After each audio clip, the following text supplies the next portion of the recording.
सबसे पहले आपको बताएं कि चेयरमैन पीपल्स पार्टी बिलावल भुट्टो जरदारी ने वजीर आजम से एक बार फिर कौमी सलामती पर इजलास बुलाने की अपील कर दी है। गवर्नर हाउस लाहौर में खिताब करते हुए उन्होंने हुकूमत पर जोर दिया कि वो गुज़िश्ता इजलास में गैर हाजिर जमातों को शिरकत पर कायल करें। उन्होंने सियासी जमातों पर भी जोर दिया कि वो मुल्क और कौम के दिफा के लिए इकट्ठी हों।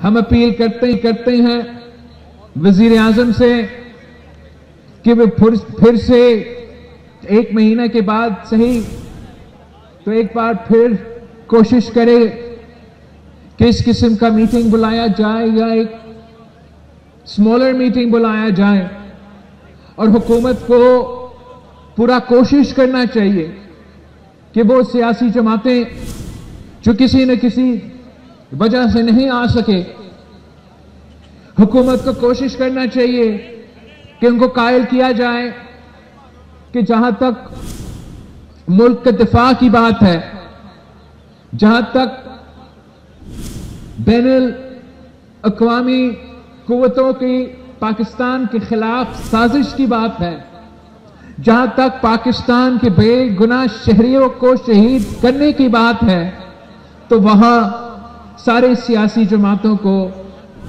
अपना जाती मसाइल को भूल के एक यकजहती पैदा करके मिलके अपना मुल्क का, अपना कौम का, अपना अवाम का दिफा करना चाहिए। बलूचिस्तान में रियासत मुखालिफ प्रोपेगेंडे और सरगर्मियों में मुलविस सरकारी मुलाजमीन के खिलाफ कार्रवाई का फैसला कर लिया गया।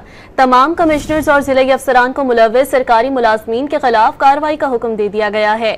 कोयटा में वजीर आला बलूचिस्तान सरफराज बुगटी की जेर सदारत इंतजामी अफसरान का आला सतह इजलास हुआ। इजलास को बलूचिस्तान में अमन व अमान और सर्विस डिलीवरी से मुतालिक तफसीली ब्रीफिंग दी गई। इजलास में फैसला किया गया है कि जिलाई सतह पर रियासत मुखालिफ अनासर को 4th शेड्यूल में शामिल करके मनफी सरगर्मियों पर नजर रखी जाएगी। वजीर आला बलूचिस्तान सरफराज बुगटी ने हुक्म दिया कि सूबे के तमाम तालीमी इदारों में कौमी तराना पढ़ा और पाकिस्तान का परचम लहराया जाएगा। जिन तालीमी इदारों के सरबराहान इन अहकामात की पाबंदी नहीं करवा सकते वो अपने ओहदे से दस्तबरदार हो जाएं। सूबे में कोई इशारा बंद नहीं होगी। हर जिले अफसर अपने इलाके में रियासती रेड कायम करने का जिम्मेदार होगा। गाजी खान पुलिस ने सरहदी इलाके की पुलिस चेक पोस्ट पर दहशतगर्दों का बड़ा हमला नाकाम बना दिया। थाना वहवा की झंकी पुलिस चेक पोस्ट पर 20 से 25 खारजियों ने रात की तारीकी का फायदा उठाते हुए मुख्तलिफ अतराफ से एक बार फिर हमला किया। दहशतगर्दों ने रॉकेट लॉन्चर्स और जदीद खुदकार असलहे का इस्तेमाल किया। चौकी पर तैनात पंजाब पुलिस के जवानों ने जवाबी फायरिंग से ख्वारिज को भागने पर मजबूर कर दिया। पंजाब और केपी बॉर्डर पर दहशतगर्दों का हमला नाकाम बनाने पर पुलिस को खराज तहसीन पेश करने की करारदाद पंजाब असेंबली में जमा करा दी गई। IG खैबर पख्तूनख्वा जुल्फकार हमीद ने वज़ीर आला अली यमीन गंडापुर को खत में सूबे को हार्ड एरिया करार देकर पुलिस की तनख्वाहें बढ़ाने का मुतालबा कर दिया। Inspector general police Zulfiqar Hameed ने मरासले में कहा कि खैबर पख्तूनख्वा और बलूचिस्तान अंदरूनी और सरहदी दहशतगर्दी के खतरात का सामना कर रहे हैं। खैबर पख्तूनख्वा में पुलिसिंग इतनी ही मुश्किल और चैलेंजिंग है जितनी बलूचिस्तान में है।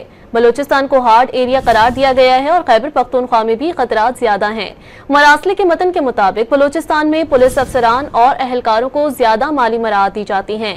खैबर पख्तूनख्वा पुलिस ज्यादा कुर्बानियां दे रही है मगर उन्हें दीगर सूबों के मुकाबले में कम तनख्वाहें मिलती हैं। वजीर खारजा इसहाक डार ने दो तरफा मस्बत ताल्लुकात के लिए अफगान अबूरी हुकूमत से डायलॉग की अहमियत पर जोर दिया है।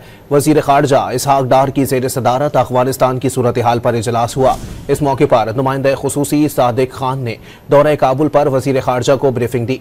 सादिक खान ने इजलास में अफगान हुकाम से मुलाकातों और दो तरफा ताउन से आगाह किया। इजलास में सेक्रेटरी खारजा आमना बलोच समेत वजारत खारजा के आला अफसरान भी शरीक हुए। वफाकी हुकूमत में तैनात माहाना 5 लाख से 20 लाख रुपए तक तनख्वाह वाले प्रोफेशनल्स के लिए मजीद मराहत का फैसला कर लिया गया। 4,920 रुपए तक डेली अलाउंस मिलेगा। वजारत खजाना ने स्पेशल प्रोफेशनल पे स्केल 1 से लेकर 4 तक डेली अलाउंस रेट मुकर्रर कर दिया है। वजारत खजाना ने अमल दरामद के लिए तमाम वजारतों को मरासला भिजवा दिया। इस बारे में जानते हैं डॉन न्यूज के नुमाइंदे ताहिर शेरानी से। ताहिर, क्या तफसीलात हैं आपके पास? जी देखिए, जो प्रोफेशनल पे स्केल के तहत जो माहिरीन हैं, एक्सपर्ट्स, इसके साथ जो प्रोफेशनल्स हैं, टेक्निकल एडवाइजर हैं, रिसर्च एसोसिएट्स हैं, यंग प्रोफेशनल्स हैं, उनको तैनात किया जाता है। तो उस हवाले से हुकूमत ने एक अहम फैसला किया है और वजारत खजाना ने जो मुरासला है वो भी तमाम वजारतों, डिवीजन और इदारों को भिजवा दिया है, जिसके तहत जो ऑफिशियल टूर हो या ड्यूटी होगी उसके लिए प्रोफेशनल पे स्केल जो मुलाजमीन है उनको 4,920 रुपए तक का जो डेली अलाउंस है वो मिलेगा, जिसके लिए मुख्तलिफ किस्म के जो मखसूस स्टेशन है उनका तयन किया गया है। और इस डेली अलाउंस के तहत जो प्रोफेशनल्स हैं उनको ये ऑफिशियल ड्यूटी अलाउंस के तौर पर मिलेगा। इसके लिए जो वजारत खजाना ने तयन किया है वो कुछ इस तरह है कि स्पेशल प्रोफेशनल पे स्केल 1-2 का स्पेशल स्टेशन के लिए डेली अलाउंस रेट 4,920 रुपए होगा। स्पेशल प्रोफेशनल पे स्केल 1-2 का ऑर्डिनरी स्पेशल डेली अलाउंस जो रेट है वो 3,720 रुपए मुकर्रर किया गया है। बहुत शुक्रिया ताहिर। इस्लामाबाद हाई कोर्ट ने बानी पीटीआई से हफ्ते में 2 दिन मुलाकातें बहाल कर दी। मुलाकातों के बाद मीडिया टॉक ना करने का हुक्म भी दे दिया। सलमान अकरम राजा ने मुलाकात के बाद मीडिया टॉक ना होने की यकीन दहानी करवा दी। कायम मकाम chief justice Islamabad high court Sarfaraz Dogar की सरबराही में जस्टिस अरबाब मोहम्मद ताहिर और जस्टिस मोहम्मद आजम पर मुश्तमिल बेंच ने बानी की जेल मुलाकातों से मुतालिक दरख्वास्तों की समाअत की। बानी पीटीआई के वकील ने बताया कि मंगल और जुमेरात को मुलाकातों का दिन तय है। SOPs के मुताबिक मंगल को मुलाकात नहीं करवाई गई। जेल सुप्रिंटेंडेंट के वकील ने कहा कि जनवरी के बाद सिक्योरिटी खदशात के बाइस जेल मुलाकातों का तरीका कार तब्दील किया गया। कायम मकाम चीफ जस्टिस ने इस्तफसार किया कि कैदी सियासी गुफ्तगू से बाज रहे तो क्या हफ्ते में 2 दिन मुलाकातों की इजाजत दी जा सकती है। सलमान अकरम राजा ने यकीन दहानी कराई कि बानी से मुलाकात के बाद अडियाला जेल के बाहर मीडिया से कोई गुफ्तगू नहीं की जाएगी। इस यकीन दहानी के बाद अदालत ने तमाम दरख्वास्तें निपटा दी। अदालत ने कहा कि बानी पीटीआई के कोऑर्डिनेटर जो नाम देंगे सिर्फ वही मुलाकात कर सकेगा। बच्चों से मुलाकात के लिए ट्रायल कोर्ट से रुजू करने की हिदायत भी कर दी। पीटीआई के मरकजी रहनुमा सलमान अकरम राजा ने वाज़ेह किया कि बानी पीटीआई किसी सूरत माफी नहीं मांगेंगे। इस्लामाबाद हाई कोर्ट के बाहर गुफ्तगू में सलमान अकरम राजा ने आगाह किया कि पीटीआई की दीगर जमातों से अच्छी मुशावरत हो रही है। इस मुशावरत से आईनी और इंसानी हुकूक के लिए बड़ा कौमी इत्तेहाद पैदा होगा। मुमकिन है, इस पे सवाल ही नहीं बनता। इमरान खान कोई माफी नहीं मांगेंगे। मुलाकातें हो रही हैं और वो कोई किरदार अदा कर रहे हैं, मुझे नहीं इस बारे में इल्म जी, लेकिन अगर कोई ये समझता है कि इमरान खान किसी से कोई माफी मांगेंगे तो इस ख्याल को आप खारिज अज़ इम्कान कर दें। ये बड़ी तहरीक का लफ्ज़ जो है उस अपने अंदर बहुत सारे मानी रखता है। हम फैसला मुशावरत से करेंगे। हमारी गुफ्तगू बहुत अच्छी चल रही है JUI से, दीगर जमातों से, सिंध की जो जमातें हैं, हर जगह हम आगे बढ़ रहे हैं। हमें नज़र ये आ रहा है कि एक बड़ा हमागीर कौमी इत्तेहाद जो है वो पैदा होगा, जिसका मकसद इस मुल्क में आइन की बहाली, इंसानी हुकूक की बहाली और मैं बार बार कहता हूँ शराफत की बहाली होगा।